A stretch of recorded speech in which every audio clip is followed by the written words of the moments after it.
nós ainda temos no planeta.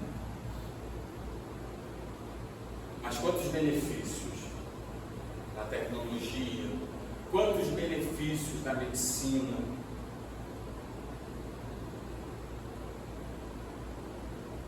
como se encurtou os caminhos.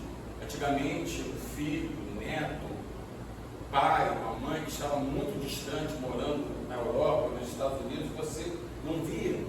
Você só conseguia, quando conseguia, falar pelo telefone. Hoje, a palma da mão, você fala com a pessoa a hora que você pretende. A tecnologia possibilitou isso, encurtou os caminhos. Mas essa mesma tecnologia que avançou, cortou caminho, também afastou corações. Porque é usada para a guerra, é usada a sexolatria, é usada por um monte de outras coisas que atrasam o nosso progresso espiritual e o progresso do planeta. Então veja que uma mesma coisa tem um lado bom e ela não tem um lado tão bom, como disse aqui o Emmanuel. A pólvora não foi feita para ser usada para matar o outro semelhante, ela foi usada para energia. A pedra não foi usada para atacar em alguém, a pedra foi usada para construção, enfim. Mas nós estamos caminhando, isso é o mais importante. Nós estamos caminhando. E o progresso é uma lei inexorável. Nada detém o progresso, nada. Nós estamos indo em frente, é uma lei divina. O progresso se faz, mesmo quando a gente não queira. Mesmo que a gente não queira, ele se faz. E o tema de hoje tem muito a ver com isso. Por que eu falei que tem a ver com Francisco? Francisco de Assis é um espírito ligado diretamente ao coração de Jesus de Nazaré. Eu gosto muito do tema, que é o da transição planetária. Vocês sabem, ou se não sabem, vão pesquisar, que o nosso planeta, ele começou a ser, vamos dizer assim, teve um ponto de partida de civilização a partir da chegada dos degredados de Capela. O que é Capela? Capela era um planeta do sistema de Cocheiro, que estava passando pelo mesmo ponto que a Terra está passando hoje. Era um planeta de provas e expiação, estava na transição, indo para um mundo de regeneração, e havia espíritos ali com um conhecimento tecnológico muito grande,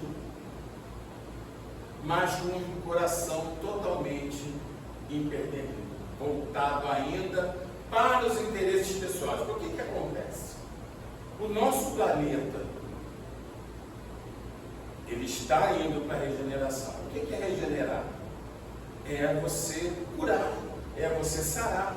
É que nem a estrela do mar, ela perde uma ponta, ela regenera. É igual a lagartixa, ela perde o rabo, regenera. E é isso que vai acontecer no planeta. Nós vamos ver o irmão caindo ao chão, que vai ser raro. E nós não vamos deixar ele no chão. Nós vamos regenerá-lo, nós vamos tirá-lo do chão, nós vamos dar comida, nós vamos dar água e nós vamos dar caminho. Não vai haver mais crianças na rua, não haverão mais idosos abandonados, não haverão mais pessoas com fome e sede. Quando o Senhor te viu com fome e te deu de comer, quando te vimos com sede e te demos de beber, quando te vimos nu e fomos te vestir, quando te vimos preso e fomos te visitar, doente, também fomos te visitar. E Jesus responde: em verdade, vos digo, quando fizerdes isso ao mais pequenino dos meus irmãos, é a mim mesmo que estás fazendo. Está aí. Jesus fala. A caridade é excelência, a caridade que não espera retribuição. Tem um amigo meu que ele fala assim, que nós gostamos às vezes só de fazer a caridade, mas não gostamos de fazer um sistema em que o outro também cresça. Isso é muito importante. No social, fazer com que aquele tenha a mesma oportunidade que eu não tive, teve o estudo que eu não tive. Isso é muito importante. E vai chegar a esse ponto. E mais há aqueles que ainda não entendem dessa forma e pensam assim: a último biscoito globo do pacote é meu.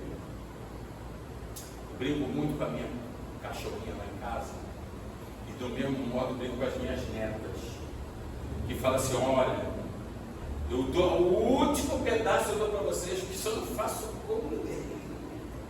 como eu amo vocês. E a gente tem que aprender a dar o último pedaço. É fácil? Não é não. É prática. Sabe que você está comendo aquele sanduíche meu no chão?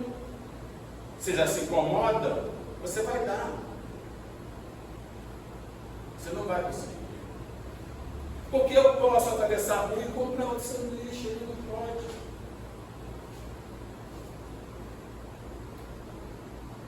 Por isso que nós temos que orar muito com Francisco Papa, para que ele fique mais um tempinho, porque ele veio trazer isso dentro do catolicismo, porque está muito intervenido. Por isso que o Chico ficou tanto tempo com a gente. A gente precisa elaborar isso mais. Né? Então, lá em Capela, eles já estavam no sistema, inclusive, de clonagem para o bem, para a regeneração, para que você não tivesse mais as doenças. Então, aquilo que os cientistas de lá começaram a fazer, queriam ganhar dinheiro. E aí provocaram uma guerra. Isso tudo está num livro que eu gosto muito, é só um tipo de livro que eu gosto, e que eu acho que vale a pena. É O Exilados por Amor. Uma média chamada Sandra Carneiro, do Espírito Lúcio. São 3 livros: Exilados por Amor, Jornada dos Anjos e acho que é Renascer da Esperança. Eu estou lendo o segundo. O primeiro eu li umas 3 vezes. É lindo. Porque o personagem dele, não, eu vou dar um spoiler. O personagem viveu na época de Jesus. E você não adivinha quem é. Só quando chega lá no finalzinho, olha quem é esse homem. Não posso mais falar, porque senão vocês vão descobrir. Aí perde a graça. E agora eu estou olhando Jornada dos Anjos, que começa lá em Constantino, que é o imperador. Constantino veio para abraçar o mundo e tornar o mundo melhor. Não conseguiu. Porque o poder sobre a cabeça. Isso é história, eu posso falar. Mas o livro conta detalhes. Eu gosto muito desses livros. Quem estava em Capela fazendo progresso daquele que já era um espírito, né, elevado e moral? Quem era? Francisco de Assis. Que o nome lá eles chamam de Henrique. E Francisco de Assis vem como João, o discípulo mais novo de Jesus. Veja, João devia ter uns 17 anos por aí. João não teve medo de seguir Jesus na prisão de Jesus. Pedro falou: não, jamais eu vou virar as costas para você. E Jesus fala: quando o galo cantar pela terceira vez, você já terá me negado 3 vezes. Medo. Pedro era casado, pescador, largou tudo por Jesus, é verdade, mas ainda tinha os receios. João não, João tinha a coragem do jovem, sempre seguiu Jesus. E João foi o único discípulo de Jesus que não morreu de morte violenta. Morreu preso, né? Também, né? Seguir Jesus não é fácil. Morreu preso com uma idade avançada na ilha de Patmos, na Grécia. E no livro Francisco de Assis, do Miramês, ele fala que João andava nas praias, né, da prisão que ele estava, e na verdade, o que aconteceu? Ele era um preso, mas não era um preso. Ele estava preso a ele. Não tinha avião, não tinha helicóptero, não tinha navio, era só que podia, não tinha lanche, não tinha... Também não queria fugir. E lá ele recebe a revelação do Apocalipse, ditado diretamente por Jesus para ele. E dizem que quando ele caminhava, Miramês fala que quando ele caminhava perto da praia, os peixinhos iam subindo para ver ele, e ele falava com os peixes. Quem que falava com os animais mesmo? Francisco de Assis. Então João, lá no século XI, recebendo o chamado de Jesus, volta como Francisco de Assis. Veja, João foi um trabalhador de primeira hora com Jesus. Estava voltando, porque lá no século XI as coisas estavam um pouco complicadas, principalmente em relação à igreja oficial, que tinha mais ou menos uns 700, 800 anos. Só que deturparam nós deturpamos completamente o significado do Evangelho de Jesus. Colocamos sacerdócio, colocamos isso, colocamos aquilo, colocamos aquilo. Indulgências. Quando nós sabemos que o nosso coração nada contra, cada um segue o que melhor lhe satisfaz. Mas houve desvirtuamento, porque a igreja de Jesus é uma igreja primitiva. Igreja no sentido de reunião de almas. Qual foi a religião que Jesus fundou?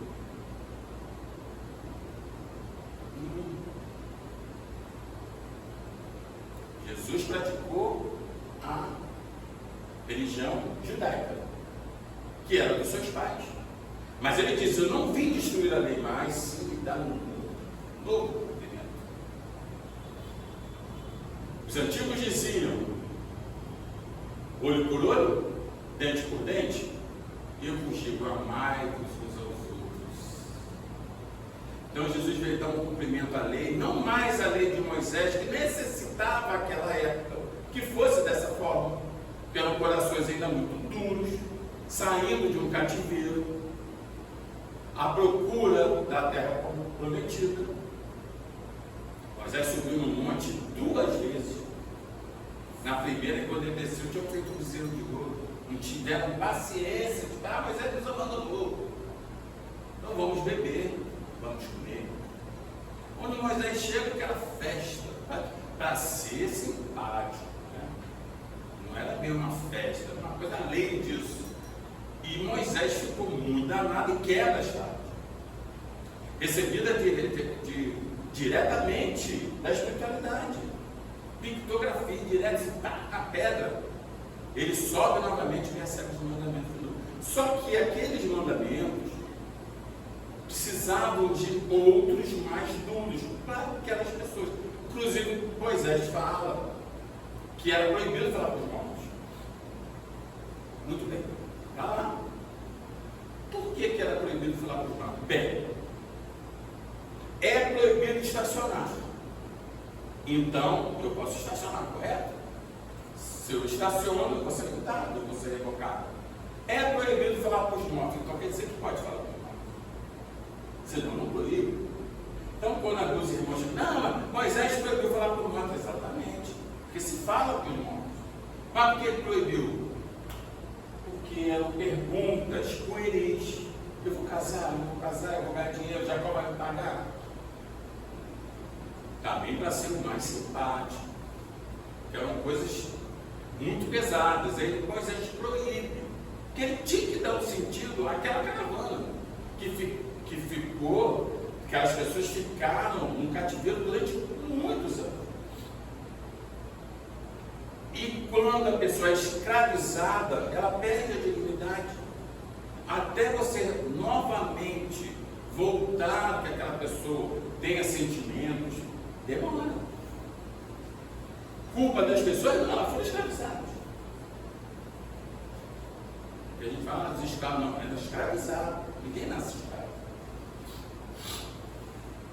E aí, aquele tempo em que Francisco de Assis chega à Terra novamente, estava muito complicado. Então, Jesus pede a ele, olha, eu estou precisando que você dê um pulo lá, o negócio está complicado. Então, João, trabalhador da primeira hora, Francisco, volta no meio da Idade Média, para mostrar aqueles corações que a gente precisava voltar a amar. E a gente fala dele até hoje. Quando a gente fala em doçura, em sensibilidade, em amor, em doação àquele que necessita, a gente pensa em Francisco de Assis. Amor aos animais, a gente pensa em Francisco de Assis. E a casa tem um monte de Francisco espalhado no mundo. Tem no meu quarto, tem na estante, tem Francisco dirigindo doce. Francisco está lá por tudo quanto é canto. A gente gosta muito de animal. Não temos mais porque morar em apartamento. Mas já tive 3 cachorros no apartamento. Agora só estou com uma zinha que está com 16 anos. Francisco gosta dela. E 2 gatinhos. Ela passou a amar os gatos. Olha que coisa. Tem uma gata minha que acha que é filha dela. É um amor. Meu filho brinca com a gente, meu caçula, que já está com 33 anos. Ele brinca comigo assim, pai, é a Conchinha, o nome dessa da minha cachorra. Pai, mas olha só, a Conchinha tem 16 anos e ela tem uns probleminhas de saúde. Mas olha só, a cara dela parece que ela tem 8, pai. Ela não tem 16, não é possível. E você trata ela todo carinho, vai morrer nunca. Eu falei, mas eu não tenho aquela mula. Ela vai desencarnar uma hora, mas na hora dela. E é isso. Então a gente lembra de Francisco. Francisco chega, nasce numa família rica. O pai era dono era importador de tecidos da França. Rico. Morava numa fortaleza.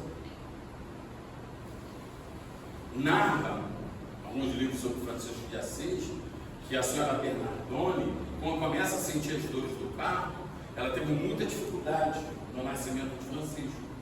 E entra um homem que eles nunca tinham visto na casa. E fala para ela, eu vim ajudar no nascimento.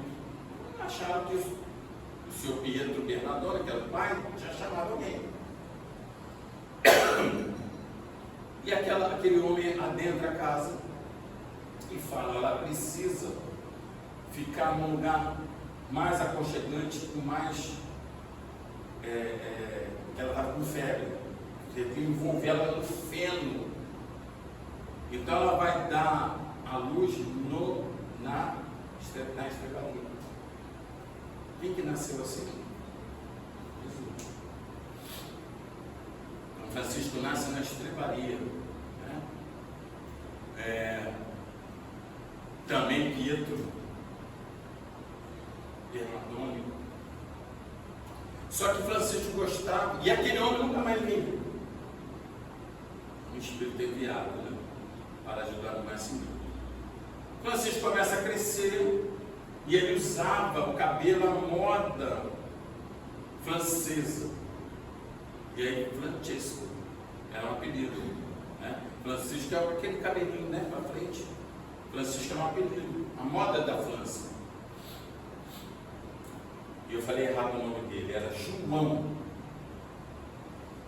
Jean Bernardone. Jean por quê? Francês. Que a mãe era francesa. E o pai italiano. Coincidência, né? João, Jean.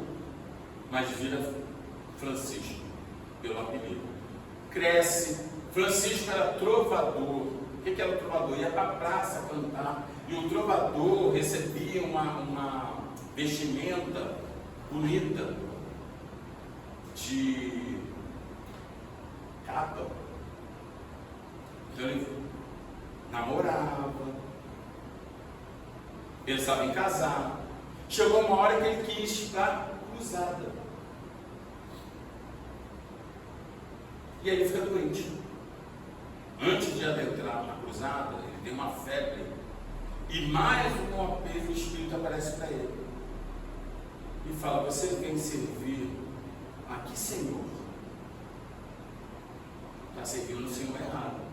Lembrando, olha, você não veio para isso. Ele retorna para casa e ajudando o pai na loja de tecidos, ele vê um morador em situação de rua. Ele pega um pedaço de pão, pega a roupa, tecidos e dá para o homem. Isso começou a se tornar uma prática que começou a não agradar ao pai. E aí o resto vocês conhecem, teve a briga, porque ele passa a olhar daqueles homens como irmãos dele. O que eles passavam fome? O que ele sentiu com isso? Por que ele não tinha o que comer? Por que ele não tinha o que vestir? E na mesma sintonia, a grande amiga dele, Clara, também rica. E aí teve uma disputa entre o pai, que o pai disse que ele não queria seguir os caminhos do pai. Chama o prefeito da cidade para resolver a questão. O prefeito falou: não vou meter isso não. Chama a igreja, que era o mesmo do poder, né? Só que o padre, adorava Francisco. E também não quis se meter muito nessa questão. E Francisco resolve tudo, tira a roupa, fica nu e fala: pai, não preciso mais nada disso. E vai viver na extrema pobreza.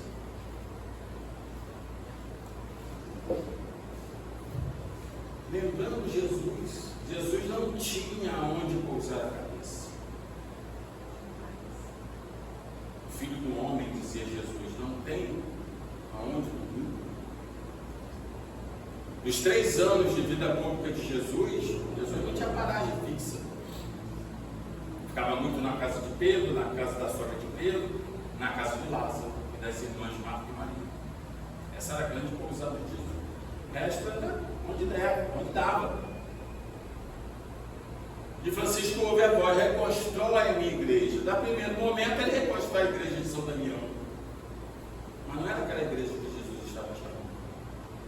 Reconstruiu os corações do mundo. Ao ponto do Papa da época beijar os pés dele. E permitir que ele fizesse uma nova ordem. É a ordem dos franciscanos. E também depois foi se perdendo. Onde tem a mão do homem, o negócio é meio complicado. Mas ele marcou uma época, marcou o nosso coração. E a gente está aqui falando dele. Primeira hora, meia hora. Estamos chegando à terceira, que é a transição. Então ele foi o trabalhador, ele foi o primeiro, foi no meio. E quem vai comandar a regeneração? Qual é o espírito que vai comandar a regeneração? Vocês sabem? Oh, que surpresa! Francisco de Assis. Encarnado. Eu quero tratar nisso. Não sei se vou conseguir. Mas eu queria estar vendo. Quero ver isso. Uma vez lá, no centro que eu frequento, que é a minha casa, que é o Grupo Espírita André Luiz, lá no Maracanã, às senhoras que fazem os enxovais começaram a conversar.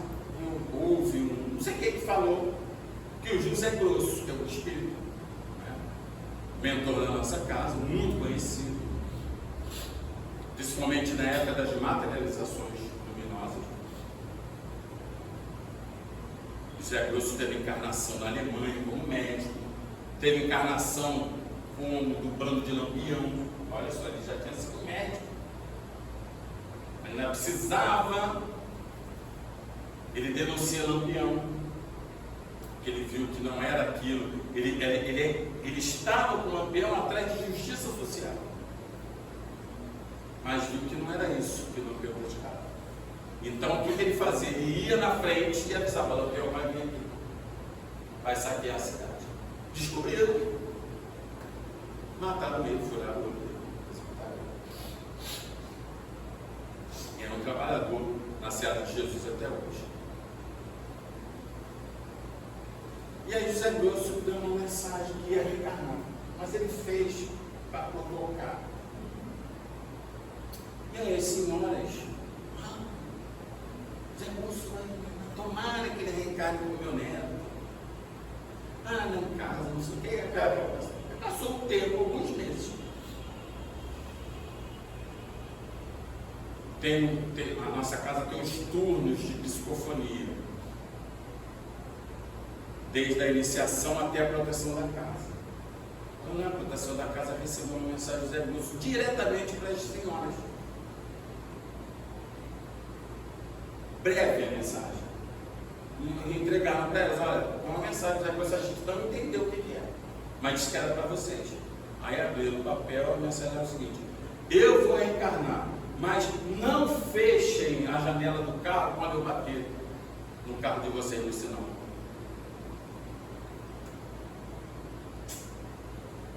É isso. Eu vou reencarnar. Eu não vou reencarnar no seu berço. Eu vou estar no sinal. Você vai abrir essa janela para mim? E aí nunca mais se falou. Ficou a reflexão. Então Francisco vai vir. Mas se ele tocar a campanha aqui na casa dele, será que a gente vai deixar entrar? Olha a responsabilidade. A gente tem que estar aqui pelo menos, né? Em outro corpo, mas quem sabe? É a responsabilidade nossa, porque ele vai comandar essa regeneração, mas a regeneração é essa de amor, de solidariedade, de fraternidade. Então ele foi o trabalhador de primeira e vai ser de última. Que é a lição de hoje. Francisco está nela. Lembrei aqui também do Jerônimo Monteiro. Não sei se vocês já ouviram falar nele. Jerônimo Monteiro foi um médico, fundador de, acho que em Uruçaba, São Paulo, fundador de creche, fundador de asilos e fundador de centro espírita. Só que o Jerônimo Monteiro era tetraplégico. No final da vida não mexia nem a cabeça. Em céu. A gente anda e não faz nada. A gente gera e nada faz. O Gigante Deitado. Procure esse livro. Que a Emmanuel falou aqui. Eu estou doente, não posso abrir a boca. Algo você pode fazer. Jerônimo era também jovem, bonito, foi protestante, até conhecer a doutrina espírita e se encantar com ela. Mas se a doutrina espírita não se encantar com a doutrina espírita é difícil. Porque ela é libertadora. A doutrina espírita é progresso. Ela mostra, ela descortina uma coisa da nossa fé que a gente não tem ideia. Mas nada de conversão. Lembra sempre de Jesus. Jesus não tinha conversão com ele. Os seus discípulos fazem cura no sábado, igual o senhor também faz. Mas o sábado foi feito por homem ou por sábado? Tinha conversão com Deus, porque eles não gostavam de Jesus. Então a doutrina tira a gente disso. A doutrina espírita que Kardec codificou, né? Trouxe dos espíritos superiores, ela liberta a gente, ela não escraviza a gente, ela mostra isso, né? Então, ele ficou encantado com a doutrina, mas ele teve atrofia no corpo todo, até cair, primeiro na cadeira de rodas e depois na maca. Mas assim, olha, tem o livro dele é fantástico, além de engraçado, porque ele pega, doaram para ele uma berina que ia à cama dele, ele ia fazer palestra na maca, fiquei em pé ali 10, 20 minutos, não é nada. E aí, às vezes ele estava correndo porque ele estava atrasado para a palestra, aí a polícia parou o carro, ele falou assim, deixa que eu falo. Você não está vendo, eu sou um pobre homem, eu estou indo para o hospital. Não, vamos fazer. Você morre de rir. Quando ele desencarna, ele aparece com o Chico. E fala, Chico, como é que eu estou? Liberto, né? E o homem que fez um monte, muita caridade. No sentido que Jesus nos disse, benevolência para com todos, indulgência para a imperfeição das alheias, perdão das ofensas. E Jesus traz isso para a gente nesse capítulo 20 do Evangelho segundo o Espiritismo, que é os trabalhadores da última hora. Quem são esses trabalhadores? Quem foram os de primeira? Eu já dei dica aqui, né? Jesus gostava muito de falar contar histórias em parábolas, que é um fundo educativo. Falta muito isso para a gente no planeta. Educar. Se você educa os corações desde tenra idade, o mundo era outro. O mundo era outro. Isso que a doutrina espírita veio trazer para a gente. Educa. A gente veio de Kardec, que foi discípulo de Pestalozzi, de filósofos da França ligados ao progressismo. O espiritismo veio na hora certa, século XIX. Estava tudo acontecendo, mudando as ideias do mundo, saindo de uma inquisição. Não gosto muito desse termo inquisição, não, sabe? Será por quê, né? Pois é. Queimaram os livros de Kardec no Alto de Fé de Barcelona, ainda. Acho que talvez tenha sido o último ato inquisitório que a gente tenha conhecimento. E vem aqueles filósofos franceses dizendo, olha, nós temos que pensar progressivamente, o bem da coletividade, o bem do ser humano, e ver a doutrina espírita.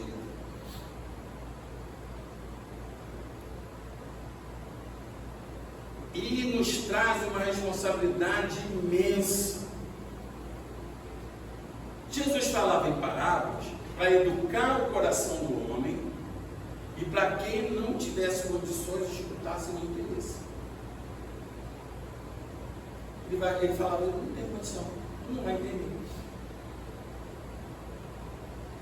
Em ouvidos de ouvir e olhos de ver.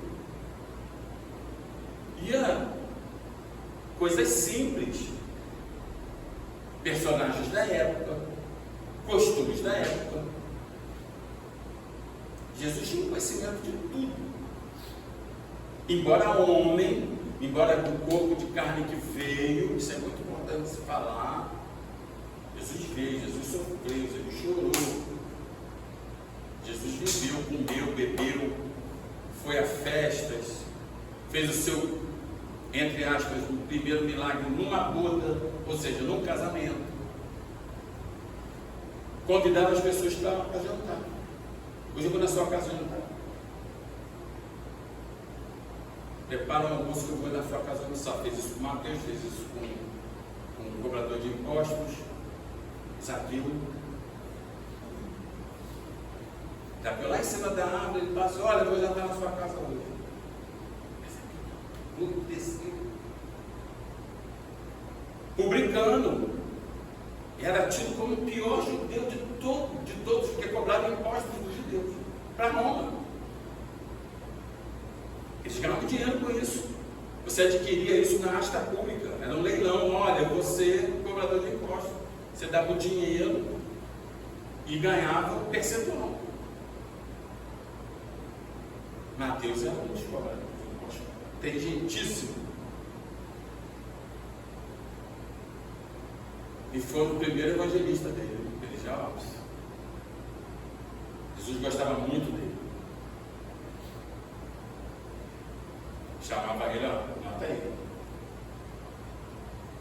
Diz que o Evangelho de Mateus é o mais rico, historicamente falando.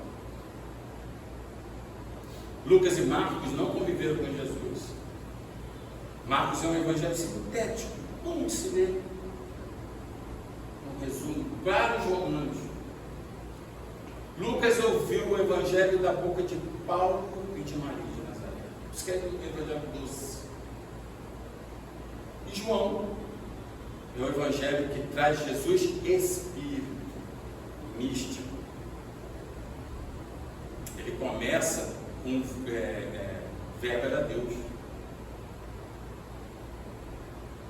No início era o verbo, fala, a expressão. Ele conviveu com Jesus, discípulo mais novo, Francisco.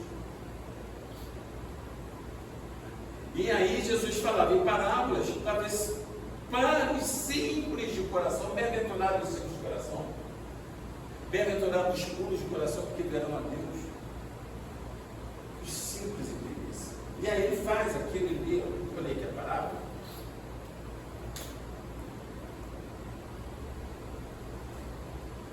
O reino dos céus é semelhante a um pai de família. Quem é o pai de família aqui nessa parábola? Vocês sabem? Vou mais um pouquinho para ver se vocês descobrem. O reino dos céus é semelhante a um pai de família que saiu de madrugada a fim de assalariar trabalhadores para a sua vinha. Vinha, né? Uva. Para fazer vinho. Tendo convencionado com os trabalhadores que pagaria 1 denário a cada um por dia, mandou-os para a vinha. Saiu de novo a 3ª hora. Muito bem, deixa eu falar uma coisa para vocês. As horas na época de Jesus eram diferentes das horas de hoje. A horas do dia. Primeira hora era 6 horas da manhã. Terceira hora era 9 horas da manhã. Sexta hora, meio-dia. 9ª hora, 15 horas. E 11ª hora, 17 horas. A gente tem uma ideia. Então aqui, saiu de novo a 3ª hora. A 3ª hora seria 9 horas da manhã. Já tinha saído a primeira. Pegou um pessoal. Já tinha gente para trabalhar na vinha. Saiu de novo a 3ª hora, vendo todos que se conservavam na praça sem fazer coisa alguma, disse-lhes: ide também vós outros para a minha vinha, vos pagarei o que for razoável. Eles foram. Saiu novamente a hora sexta, que é 12 horas, e a hora 9ª, que é 3 da tarde. E fez o mesmo. Saindo mais uma vez a hora 1/10, que é 5 da tarde. Encontrou ainda outros que estavam desocupados, aos quais disse: por que permaneceis aí o dia inteiro sem trabalhar? Então, o pai de família, que foi chamou às 6 horas da manhã, chamou às 9 horas, chamou às 12 horas, chamou às 15 horas, e tinha um pessoal às 5 horas da tarde lá esperando para trabalhar.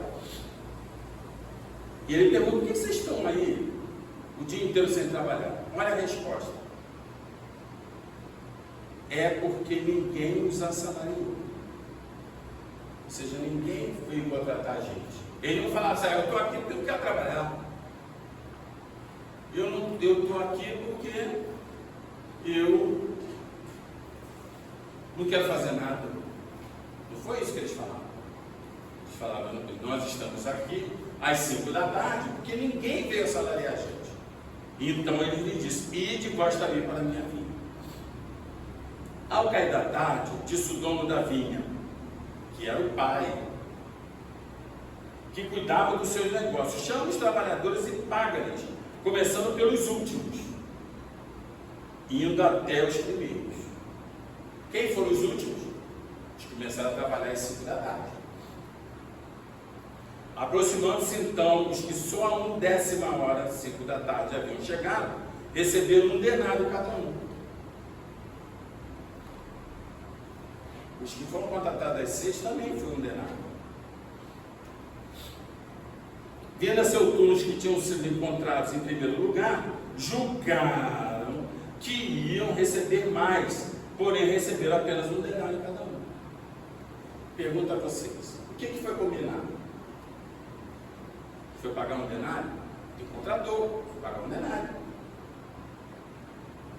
Às 6 da manhã, às 9. Ele não falou, eu vou pagar mais, porque você vai. Combinado, foi pagar 1 denário. Os primeiros. Então, Francisco de Assis, que foi lá no início, recebeu 1 denário. Vai receber 1 denário agora também. Por quê? Porque não tem privilégio, que é filho de Deus. O Francisco não está querendo receber mais de 1 denário, porque ele já tem essa capacidade de entendimento do bem. Mas, será que foi assim? Recebendo, queixaram o seu pai de família. É bem a gente, né? Dizendo, esses últimos trabalharam apenas 1 hora. Eles lhe dão tanto quanto a nós que suportamos o peso do dia do calor e o calor. Ficaram danados da vida, eu trabalhei o dia inteiro. Aí o dono da vinha fala assim, meu amigo, não te caso dano algum. Não convencionaste comigo receber 1 denário pelo teu dia? Não foi combinado? Combinado. Toma o que te pertence e vai-te. Apraz-me a mim dar a este último quanto tanto dei a ti. Não me é então lícito fazer o que eu quero? Aí eu adoro essa frase aqui. Tens mau olho porque sou bom? Então eu sou bom e você tem mau olho? Então eu sou bom e eu sou errado? Foi combinado. O contratado foi 1 denário. Aí Jesus já faz a finalização. Assim os últimos serão os primeiros, e os primeiros serão os últimos, porque muitos são chamados, e poucos os escolhidos. Vem chamando a gente o tempo inteiro, várias encarnações. E o que é ser escolhido? Vou te escolher porque você é bonitinho. Eu vou escolher porque você é espírita. Vai nessa. Vou escolher porque você faz o bem. Como? Eu vou lá no centro, como passe, eu sou médium. Isso só vai aumentando a responsabilidade do sujeito.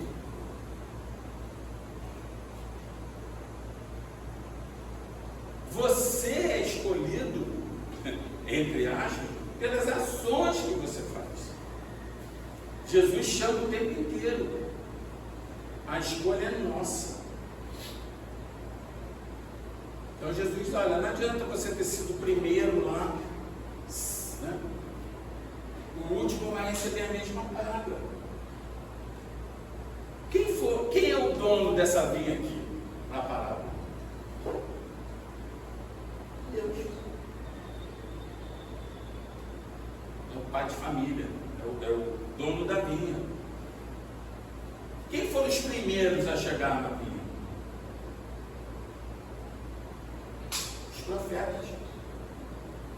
que eram homens que vieram médios com a missão de trazer a palavra de Deus. E assim vieram vários. Jesus está enviando essa turma toda, até hoje. Francisco está aqui num desses trabalhadores. Primeira, na 10ª hora, da 6ª hora. Aí chegou a última hora, 17 horas. Esses são os trabalhadores, esses são os últimos. Quem são eles para vocês?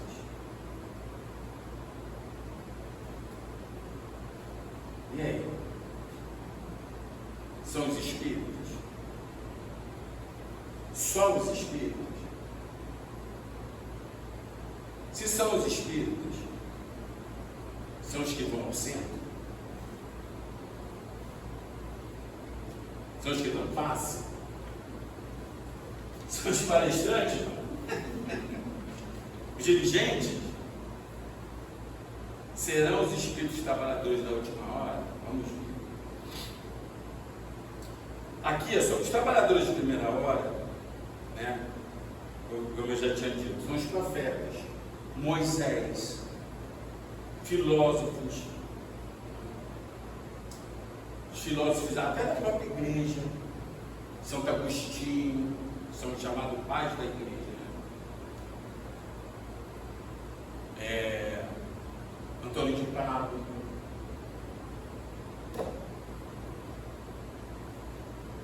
Lá na parábola do festim das bodas, né, que Jesus fala assim: como é que você entra aqui na boda sem o seu traje? Lembra dessa parábola? Jesus convida para uma festa. Jesus não, Deus, né? Convida para uma festa. E chega no final um homem que entra sem a vestimenta. E ele bota ele para fora. Que vestimenta é essa? Que festa é essa? Nós estamos vivendo isso agora, gente. Festim das bodas é agora a transição. A gente só vai entrar com a vestimenta do amor, da caridade, da fraternidade, da solidariedade. Olha, eu quero entrar nessa transição aí, quero entrar nesse planeta. Deixa eu ver sua veste. Você ainda deseja o mesmo salário que o outro. Você ainda deseja que o outro não receba como você. Ela está me perguntando aqui que eu posso falar até 6h30.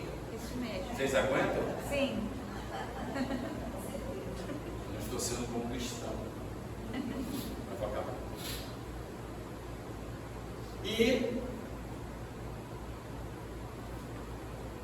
ele não deixa entrar. Que vestimenta é essa? Ah, você ainda quer vingança? Você ainda pensa em farinha pouca, meu pirão primeiro? Vingança é um prato que se come frio. Eu odeio comida fria. Não gosto. Minha mulher fala assim: como é que você não queima a sua boca? Às vezes eu queimo. Gosto de comida quente, sabe? Então não dá para mim.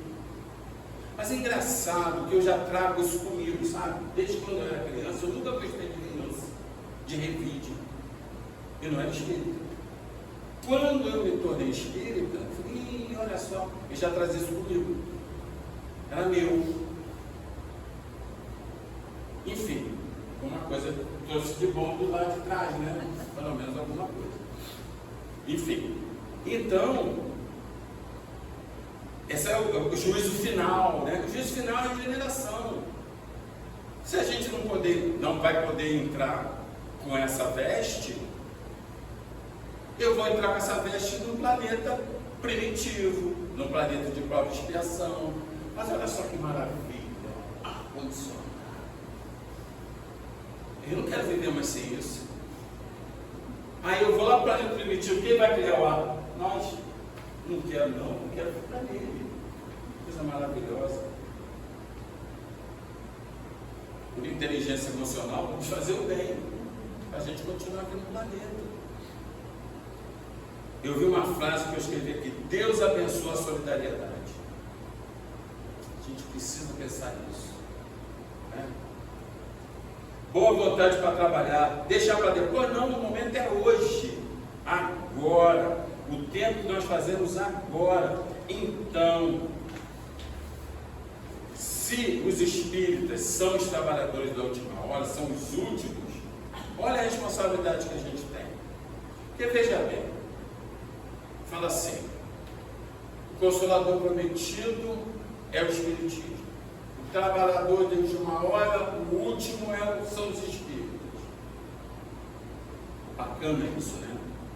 Mas isso não é para ser visto como bacana, isso está visto como um peso, uma responsabilidade, que a gente vai sair daqui acima. A gente não vai poder mais ver a pessoa, o homem, a mulher, a criança, o idoso do sítio, não dá água para ele. A gente não vai poder mais olhar para o irmão e falar assim, tomara que ele seja amado. Compreendem? Chegou o momento está aí. A gente passa por momentos muito difíceis, é verdade. Mas a solidariedade, o amor, a fraternidade, isso tudo que a gente aprendeu com a doutrina espírita, vai nos transformar realmente no Consolador prometido. Deixa que a gente console. Vai nos transformar no trabalhador de última hora. Deixa que a gente seja o trabalhador. Começa onde, hein? É em nós e em casa. Que lá é maravilhoso. Onde a gente fala assim, eu tenho um filho problema, eu tenho um tio problema, mas você não é o problema, você é a solução, você é o alecrim dourado que nasceu no campo sem ser semeado. Que nem um amigo meu fala, não é, né? Falamos de Francisco, falamos de Chico Xavier, falamos de Gerônimo Mendonça, tantos esses que foram trabalhadores de primeira hora, e eu tenho certeza que serão de último, que estarão nos ajudando. Irmã Dulce, Madre Teresa de Calcutá, tantos. Dentro da doutrina espírita tiveram trabalhadores espíritas maravilhosos, mulheres inclusive, muitas. Anália Franco tirava os escravizados, crianças da rua, para levar para educar. Que alma é essa? Então, para terminar realmente, senão mas briga comigo, posso ler esse texto? Então, para terminar a nossa reflexão, vou dar outra dica aqui que eu gosto muito, que é o Momento Espírita.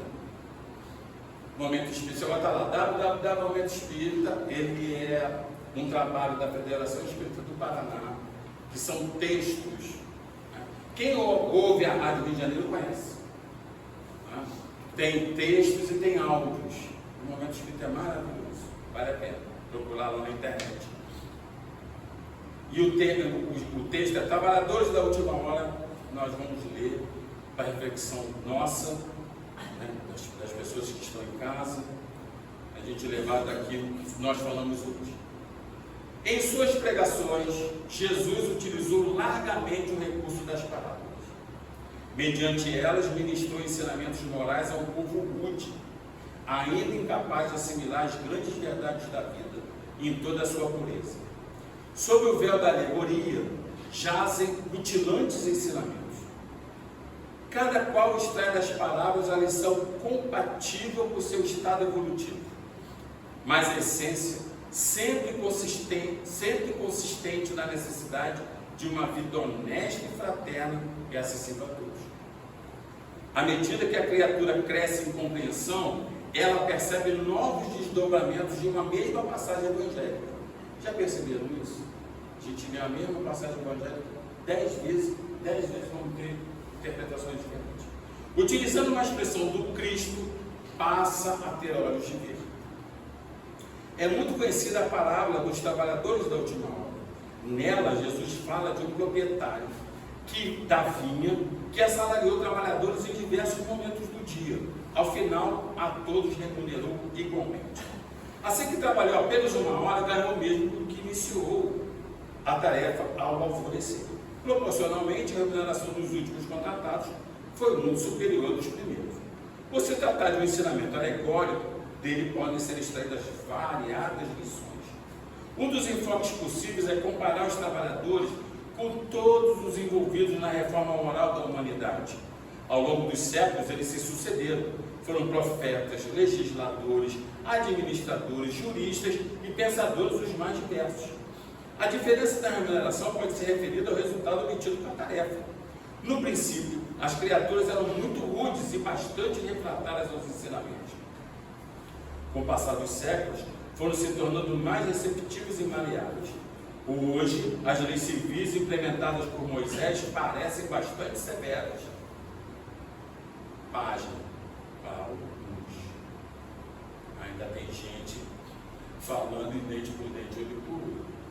A gente não pode cair nessa pegadinha. Porque nós somos espíritas, nós somos acima de tudo cristãos. A gente não pode cair nessa pegadinha. Não pode.